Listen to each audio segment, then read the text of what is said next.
Hello everybody and welcome to Planet Zoo 2. We are back again. Frontier have just shown us the gameplay trailer at the PC Gaming Show. And yeah, I always call this time of year Gaming Christmas because, you know, it used to be E3 back in the day. Now it's the Jeff Keighley Summer Games Extravaganza, and a lot of publishers and other media do their own showcases and stuff. And yeah, PC Gaming Show, Christmas is here indeed, because we've just gotten a very juicy look at some new Planet Zoo 2 gameplay, and I have to say a huge thanks to Frontier for not only sending me this trailer early, as well as some other cool B-roll and screenshots that we'll take a look at here in a second, but also I was lucky enough to see an extended gameplay event a couple of weeks ago, where we basically watched in real time, I think it was around an hour or so of Frontier just exploring a zoo that they had made. And most of what we saw and learned there is very neatly condensed into this little trailer that's just been shown, but I will nevertheless endeavour to expand on what I can, using my awful memory and the few notes I managed to take during the presentation. There was just so much like cool stuff happening, so much information coming at us. It was very hard to watch and pay attention and take notes all at the same time. So yeah, anyway, I think the first thing to observe is just really like the quality of the animations, the textures, the models, the lighting. Everything just looks super premium in my opinion. You can see it in this trailer, and it was very apparent in the preview event.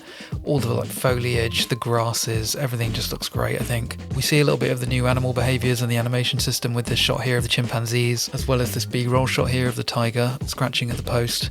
They talked a little bit about how they've added all of these new animations to show the animals expressing their emotions a bit more clearly about, you know, what their needs are, as well as I think they've talked a little bit in some of the literature on the website and in various interviews about these new kind of like animation systems that are combining different states, so they can be like climbing on the climbing frame and then they can fall asleep on the climbing frame, or they can be playing around with each other, that sort of stuff. And it just looks great, I think, from my point of view as someone who doesn't really know much about animals.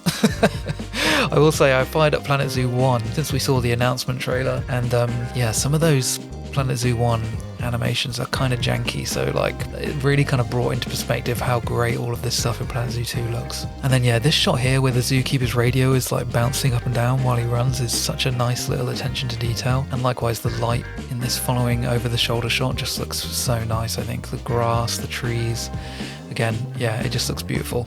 Then yeah, we get a nice but brief look at the scenery brush tool here, which has a completely different interface to the one in Planet Coaster 2. We didn't see this in action in the preview, so I'm not sure exactly how it works. It looks like they're in the nature tab here, so maybe this tab is always a brush and there's individual plants in the scenery tab, or maybe one of these buttons on the left side will kind of toggle the brush functionality on and off. It's kind of unclear, but either way, I'm sure this will be a very welcome tool for many people. If it's anything like the Planet Coaster 2 brush, then, you know, you can select what's included in the brush, and then you can set, you know, variations for each individual item's scale or rotation, that sort of thing. So you can make some pretty cool kind of custom brushes. So yeah, hopefully that functionality is all ported across. Again, it's kind of unclear because they've changed the UI here. It's unclear how it works, but either way, that's exciting. Then again, we get this very brief glimpse of the scaling tool, which has quite a nice UI, I have to say. I'm not sure if I prefer this to the big blue circle from Planet Coaster 2. It is interesting to note that this tree here that they're scaling starts at 0.75 or 75% scale at the minimum setting on the bar,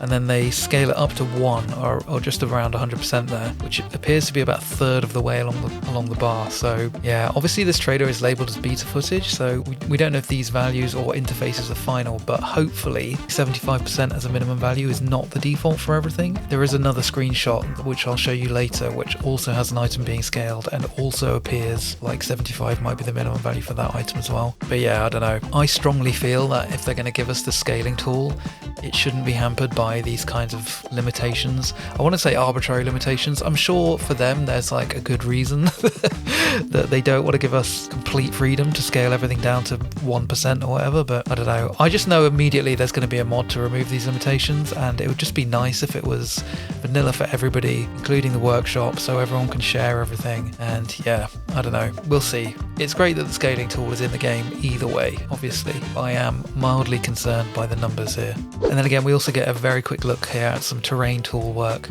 digging out this little water area here. It's interesting to note that you don't have to remove the water in order to edit the terrain like you do in Planet Coaster 2. So either they've reworked that system or it always worked differently in Zoo. I'm not sure. Zoo players will be able to tell me about that in the comments. Either way, looks really nice. It's obviously great how seamlessly they're just kind of digging out this and the water is filling the new space. And then yeah, you can see on the left here lots of options for terrain sculpting. Again, I'm not super familiar with the Zoo system, so it's possible that all of these tools are the same.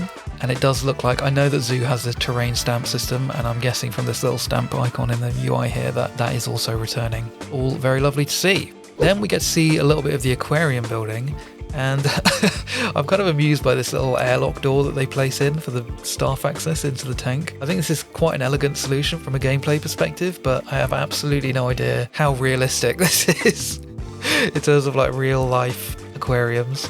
They get into the tank somehow. I always assume they sort of have an entry point at the surface of the water somewhere where they sort of drop in. But as I say, I can see how this is kind of an elegant solution from a gameplay perspective where the staff get everywhere in the game through pathways. So it makes sense that they would enter the tanks through a doorway at a path level.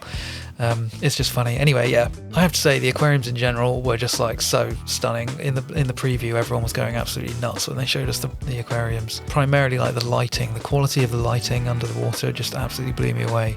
They did a thing in the event where they cycled through the time of day under the water, and the way the like shafts of light were kind of like moving around under the water, the way that there's now these kind of caustic reflections bouncing off everything, the way the water is like murkier at a distance. I think it just looks amazing, and they've smashed this out of the park. So all that remains at this point to be seen is how small can we make aquariums, because I know lots of people are going to be wanting to build realistic aquariums that have all different kinds of sizes of tanks, and we know that Frontier have a kind of 4-meter scale system for everything. So yeah, that remains to be seen, but anyway, very exciting and looking very nice, I think. And then Aviaries are up next. This is the other thing that just really blew me away in the preview.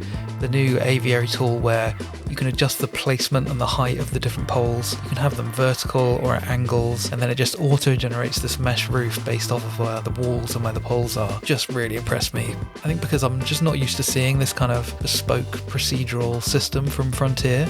I think they've really smashed this. And I believe they said that there are different visual options for the roof meshes. I'm struggling to recall exactly what they said about that and what they showed us, but you can see here in the UI the option to customize the mesh, so I'm pretty sure that's what that is. You know, you can click here and there's a bunch of different options for the netting.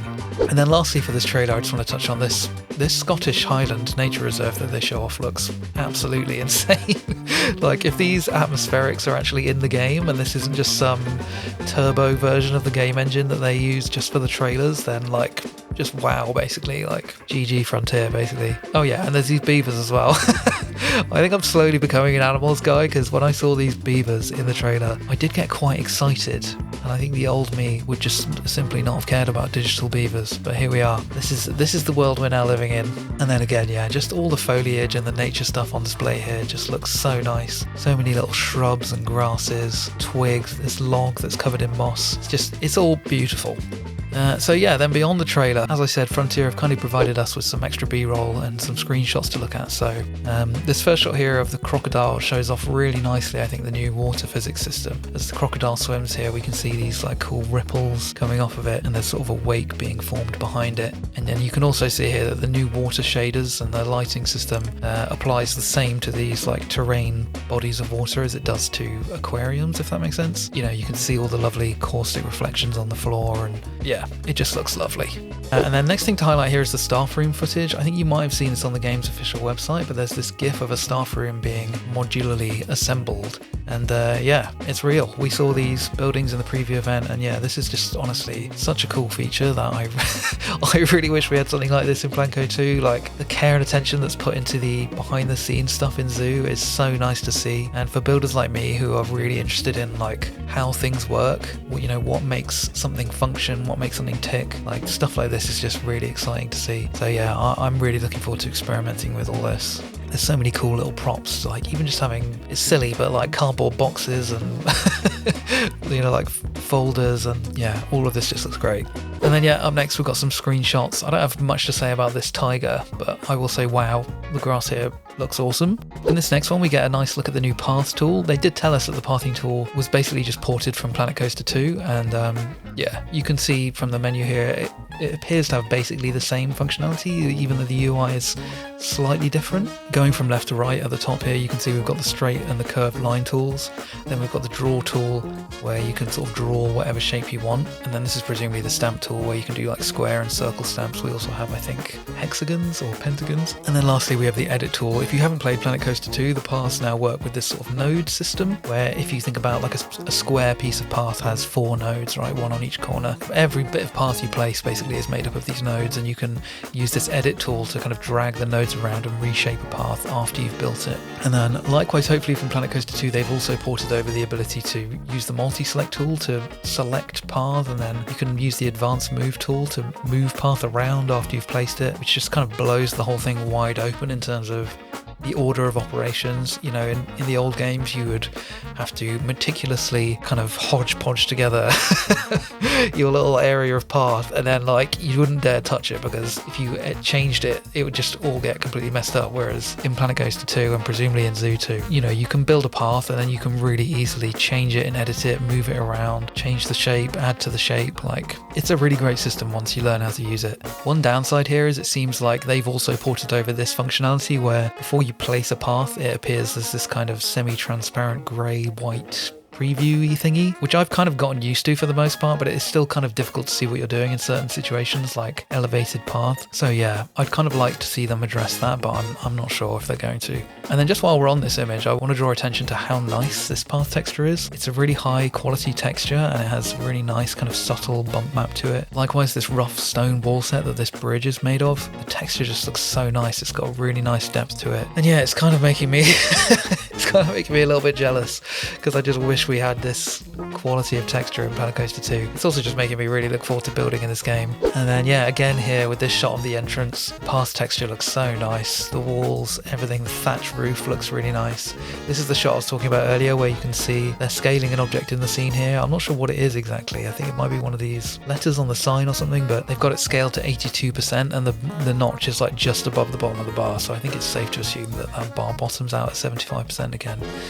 So yeah, that's kind of remains to be seen what that's going to be like. Anyway, otherwise it's all looking great, as I say. So yeah, I think that pretty much covers everything I want to talk about here.